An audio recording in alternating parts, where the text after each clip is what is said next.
J.K. Rowling introduced both Harry and her readers to a magical world in Harry Potter and the Philosopher's Stone. Not only does Harry find out he's a wizard, but a famous one at that. He's renowned as the miraculous survivor of a brutal attack by the evil Lord Voldemort, who murdered his parents. Through his adventures at Hogwarts, Harry begins to find out the mysteries of his past.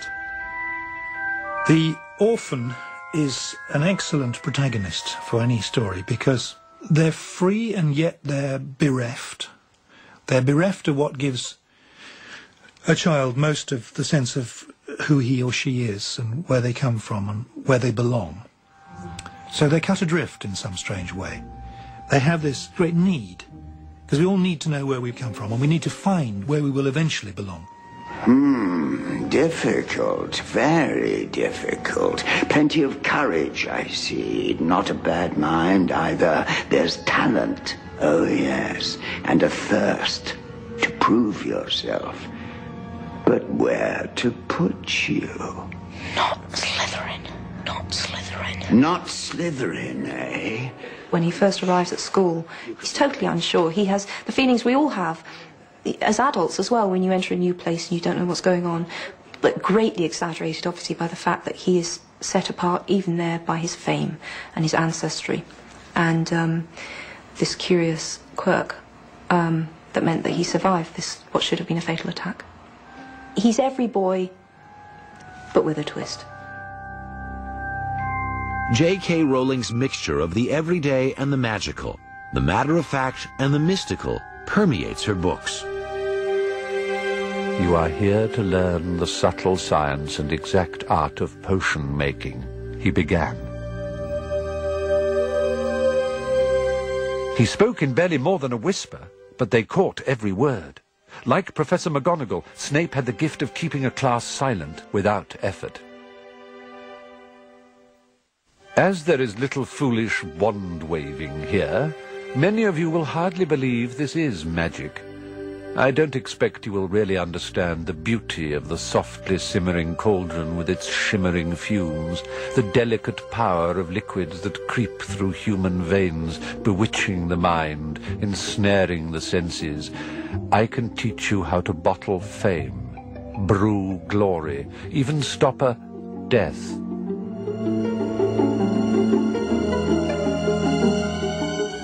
I don't believe in witchcraft, though I've lost count of the number of times I've been told I'm a practicing witch. 95% at least of the magic in the books is entirely invented by me. And I've used things from folklore and I've used bits of what people used to believe worked magically just to add a certain flavour, but I've always twisted them to suit my own ends. I mean, I've taken liberties with folklore to suit my plot. Witches and wizards are a huge part of children's literature. It'll never go away. I don't think it'll ever, ever, ever go away. 100 years, 200 years' time, there'll be another kind of wizard story.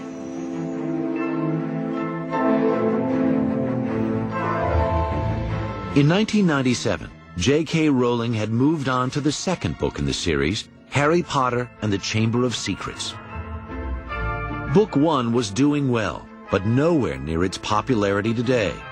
J.K. Rowling was still making her living as a teacher. Then something happened that would change her world forever.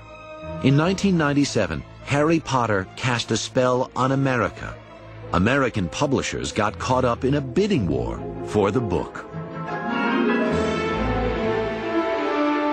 My boss would say, "Okay, do you love it?" And I'd say, "Yes, I love it." "Okay, stay in the auction." "Do you love it this many dollars?" Yeah. I kept saying yes. I just was getting more and more nervous because at the end of the day, this is more money than I had ever paid any author as an advance, let alone an advance for a first novel. It was unprecedented. She said, "Do you love it $105,000? And I said, yes, yes. She said, "Well, go ahead and make that offer," and that was it. The deal with Scholastic meant that at last J.K. Rowling could fulfill her lifelong ambition to become a full-time writer. J.K. Rowling's memories of her childhood have profoundly influenced her writing. She was born in 1965 in Chipping Sodbury and grew up near Bristol with her parents, Anne and Peter, and her younger sister, Di. She admits to being bookish and bossy as a child, not unlike one of Harry's best friends. Wingardium Leviosa. Stop. You're going to take someone's eye out. Besides, you're saying it wrong. It's Leviosa, not Leviosa. You do it then if you're so clever. When I started to write Hermione, when I actually got hold of a pen, she came incredibly easily, largely because she's me. Go on. Wingardium Leviosa. Wingardium Leviosa. I was swotty, and I had that, sense of insecurity underneath, trying to compensate for that by getting everything right all the time. And like Hermione, I projected a false confidence, which I know was very irritating to people at times, but underneath it all, I felt completely and utterly inadequate, which is why I completely understand Hermione. Even as a very young child, J.K. Rowling loved to write, completing her first book at the age of 6. The first finished book I did was a book called Rabbit, about a rabbit called Rabbit, thereby revealing the imaginative approach to names that has stood me in such good stead ever since. And I wrote the rabbit stories for ages, to the point where a series of books about Rabbit, which were very dull, illustrated by the author. The one book I could say that specifically influenced my work was The Little White Horse by Elizabeth Coolidge. She always listed the exact food they were eating. Wherever you were in the book, whenever they had a meal, you knew exactly what was in the sandwiches. And I just remember finding that so satisfying as a child. There were shelves upon shelves of the most succulent-looking sweets imaginable.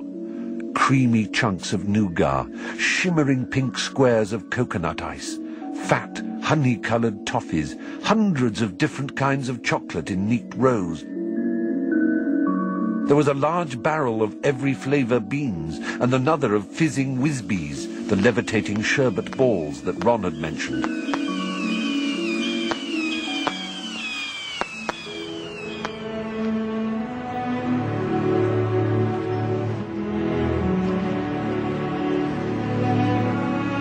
As I moved into my teens, I was into very dramatic, gritty realism, entirely influenced by Barry Hines and Kes.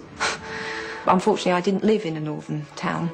My urban landscape wasn't very developed because I lived in Chepstow, in the middle of a lot of fields, and it's quite hard to be a disaffected urban youth in the middle of a muddy field. So this is a cottage, obviously, where I lived from the age of 9. My bedroom's furthest on the right, and I spent an awful lot of time in that bedroom writing. I have very happy memories of this place. It's quite emotional being back here, actually, because I've only once been, because my dad left this house shortly after my mother died. So I've only once been back here since my mum died. I remember hanging out of my bedroom window, smoking behind the curtains late at night. My father will not be happy to hear that. I wasn't very clever about that either, because I used to leave the cigarette ends were, below the window. I mean, oh yeah, someone from the pub dad's been throwing them into the garden again.